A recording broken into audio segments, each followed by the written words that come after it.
Atmanirbharta is critical. And Atmanirbharta is not about protectionism. It's about becoming the most competitive nation in the world, using the size and scale of your population to become the most competitive nation in the world. All these countries, you look at the history of the United States in the 19th century, you look at the history of Japan, you look at the history of China.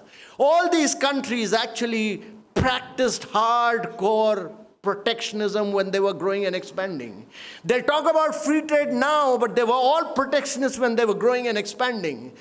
Today, in today's world, when they've grown and become highly developed, they're talking about free world. But they were all protectionists. Even today, it's impossible for India to export to China. We are a major importer of goods from China, but it's impossible to export. All non-tariff barriers. You try putting up an industry in Japan, it's impossible. You look at America, what it is doing with tariffs on India. All these countries are following all hypocrisy and double standards across the world. All hypocrites, they're all basically, we have to be nationalist. We have to pursue growth with one single-minded vision, one single-minded clarity with one single-minded goal, and that is making India a $30+ trillion economy. And this requires us, to my mind, have the clarity that this is going to be India's decade, but this is also going to be India's century. And if this is going to be India's century, and I'm a great optimist that this is going to be India's century because of young demographics. 90% of the people sitting in this room are young.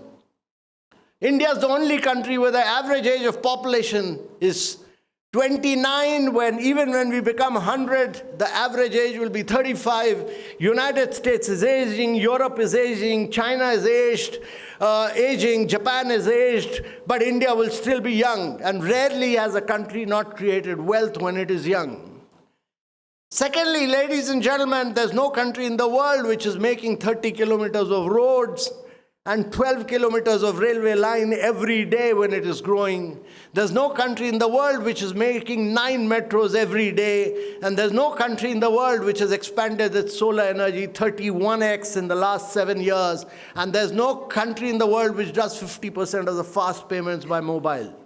So ladies and gentlemen, my belief is that this is going to be India's decade and India's century, but we have to be very clear that we have to use our size and scale and our young population to drive India's growth and become a leader. And that will require Atmanirbharta in a very big way. And Atmanirbharta, to my mind, is not about protectionism. It's about making India the most competitive economy. This will require us to break down rules, regulation, procedures, the socialist mindset, which we've built over the years. We'll have to allow free enterprise to grow.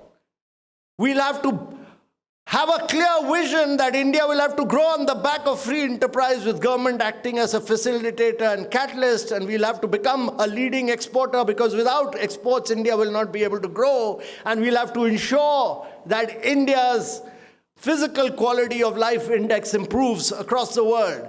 And therefore, ladies and gentlemen, this is a rare moment in history. Rarely does a country get a moment when you have political stability over a long period of time.